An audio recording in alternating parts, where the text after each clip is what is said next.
السلام عليكم. اللجنة العليا ومشاكلها. اللجنة العليا ومشاكلها دي انتوا يعني الناس كتير قوي عمالة تكتب لي كومنتس على فيديوز قديمة وعلى فيديوز جديدة.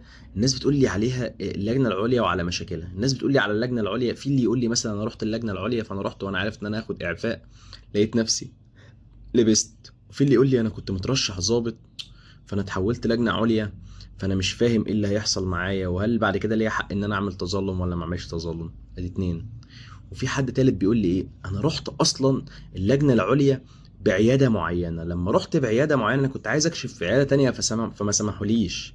فاحنا عايزين نعرف بقى اجابه الاسئله دي ايه، واحكي لكم موقف حصل امبارح واحد حكيه لي يعني، عشان برضه تكون ملم بالدنيا. طيب مبدئيا بس قبل ما اقول لك على الحاجات اللي انا قلت لك عليها، ما تنساش تعمل سبسكرايب للقناه وتفعل الجرس وتعمل لايك للفيديو عشان ان شاء الله يوصلك ايه كل جديد. طيب مبدئيا بقى، اول حاجه انا عايز اقول لك عليها، اللجنه العليا، انا لما بروح اللجنه العليا هل مروحي اللجنه العليا ده معناه ان انا خلاص خدت اعفاء، ولا ده ولا هو ملوش معنى، ولا ايه اللي بيحصل؟ يعني انا دلوقتي لو رحت خدوني ورحت اللجنه العليا، هل مروحي اللجنه العليا ده معناه، او انا اتحولت لجنه عليا، هل تحويلي اللجنه العليا ده معناه ان انا خلاص خدت اعفاء؟ يعني كده الدنيا خلصت كده خلاص بالنسبه لي انا تمام، ولا ايه؟ ولا ده اعفاء بنسبه 70%، ولا ده اعفاء بنسبه 60%، ولا ده اعفاء بنسبه 80%، ولا ده اعفاء بنسبه ايه؟ طيب مبدئيا، تحويلك للجنه العليا ده ما بينمش عن اي حاجه. ايه ده يعني ايه؟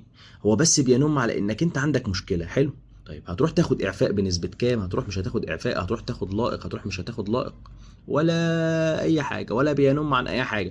يعني انت لو اتحولت يبقى عندك مشكله، المشكله دي بقى على حسب بقى مشكلتك، وارد تاخد منها اعفاء، وارد ما تاخدش منها اعفاء، وارد تاخد اعفاء بنسبه 50، وارد تاخد اعفاء بنسبه 70، وارد تاخد اعفاء بنسبه 80.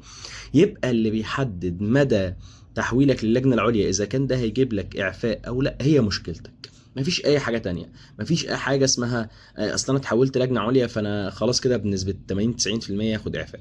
يبقى اول حاجه لازم نكون عارفينها ان تحويلك للجنه العليا ده مش معناه انك هتاخد اعفاء او مش تاخد اعفاء. تحويلك للجنه العليا ده اجراء طبيعي في حالات معينه بتبقى محتاج، الدكتور بيشوف ان هي محتاجه متخصص اكتر، الدكتور بيشوف انها محتاجه تتعرض على حد عشان لو كده هتعمل اشعه معينه، عشان في التجنيد بتاعك في الحته دي مفيش حد، لاسباب كتير جدا ممكن تتحول للجنه العليا وتكون مشكلتك بسيطه جدا وما تاخدش اعفاء. والاحوال كتير جدا ممكن تتحول لجنه عليا رغم انك انت كنت ممكن تاخد اعفاء في التجنيد، ولكن يحولوك لجنه عليا وبرضه تاخد اعفاء من الحلميه، فتلاقي الدنيا سهله.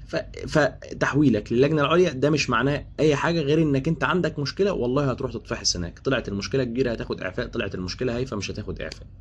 ده رقم واحد. الحاجه التانيه، انا دلوقتي مترشح ضابط. حلو. مترشح ضابط، هل لو انا مترشح ضابط بقدر اعمل اعفاء؟ بقدر هل لو انا مترشح ضابط بقدر اعمل تظلم؟ لا.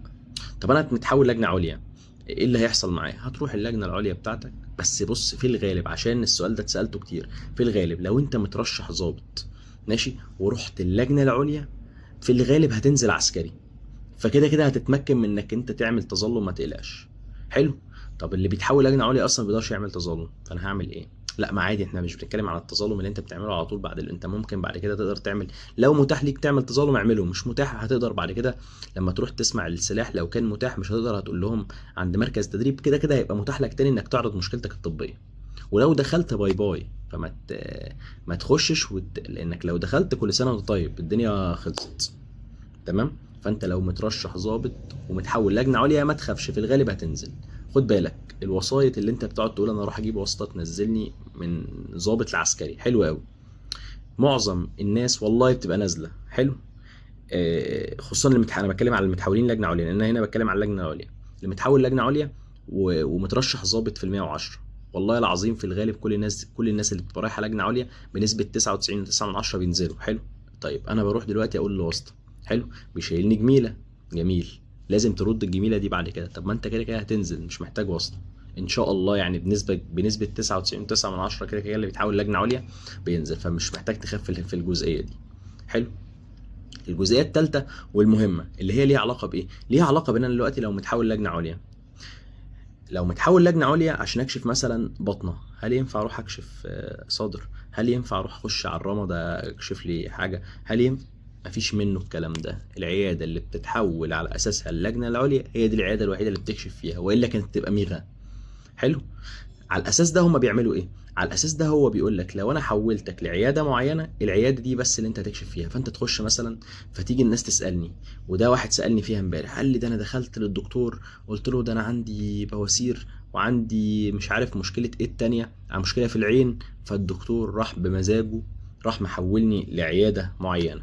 طب ما هو انا قلت لك، انا شرحت لك اكتر من، يعني شرحت لك 2000 3000 مره وباكد عليها في كل فيديو، ان انت لما تخش على الدكتور قول له المشكله الاكبر بتاعتك، لان هو لما بيجي يحولك لعياده معينه ممكن يلاقي مثلا وليكن ضغط في العياده دي، ما هو كده هيحولك لعياده واحده، فيلاقي في ضغط في العياده دي، في الغالب بيحولك لعياده واحده.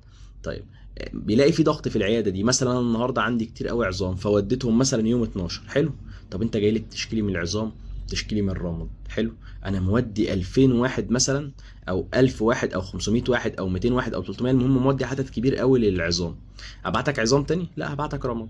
انت كده كده بتشكي من الاثنين، فانا كده كده انا مش قاصد اضرك، فاهم؟ بس انا قاصد اخفف من على كاهل، او اخفف عبء من على الناس اللي هي بتكشف فين، في التجنيد بعد كده. فانت خد بالك من دي كويس جدا. فانت لو خش لما عشان تتحول، عشان تتحول لجنه عليا على حاجه معينه، خش اشكي منها في الاول. احنا قلنا بعد كده ان عندي تظلمات وعندي دنيا، بعد كده ممكن اشكي وانا ماشي تمام. طيب خلاص انا بقى هعمل تظلمات بعد كده واشكي من حاجه، فانا عندي الحاجه الكبيره قوي دي اشكي منها. ليه؟ لانك هتتحول على اساسها. فلما تتحول وتروح اي حته هناك، او تروح اي حته في الحلميه، مش هتقدر تشكي غير منها. فانت لو دخلت عظام وعندك مثلا مشكله ليها علاقه عندك بروز في دراعك، عندك كنت مجبس مثلا دراعك غلط، وعندك مشكله، عندك مشكله في العين، ورحت رمض، ايا كان مش هتقدر تكشف غير رمض، مش هتقدر تقول لهم غير رمض. وانت ما تشغلش دماغك لما تروح اللجنه العليا. ليه؟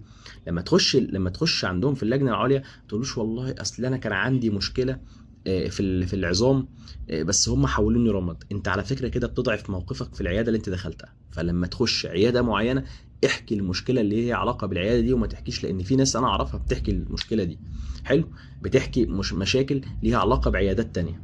يعني واحد داخل من قريب برضه حكي لي مشكلته، داخل عظام، حلو، قال له اصل انا والله كنت قايل له ان انا عندي مشكله في الجلديه، وعندي مشكله في العظام، والمشكله الاكبر عندي في العظام، فالمشكله الاكبر عندي في الجلديه، فهو راح محولني عظام. هو هيستشف في ايه كده؟ هيقف جنبك؟ عمره ما يقف جنبك. هو هيستشف في ايه؟ هيستشف ان انت تم تحويلك لعياده غلط، فهيقول لك خلاص انا اديله اللائق هنا، خلاص يا حبيبي انت تمام، انت زي الفل، اطلع زي ما عملوا معايا انا مثلا قبل كده، انت تمام اطلع. ولا هيشوف مشكلتك وهيبص لها كده بنظره ان انت ما عندكش مشكله كبيره، وهيخرجك بعدها. مش هيخرجك من الجيش، لا هيدخلك الجيش، يعني هيخرجك من عنده من العياده من جوه. فالاحسن لما تخش عياده اشرح مشكلتك اللي ليها علاقه بالعياده، وما تدخلوش في قصص كتير قوي. وزي ما قلت لك خلي كلامك مقتضب، يعني خلي كلامك قليل جدا، كلمه او كلمتين يوضحوا المشكله، هو ده اللي هيخلص لك الليله.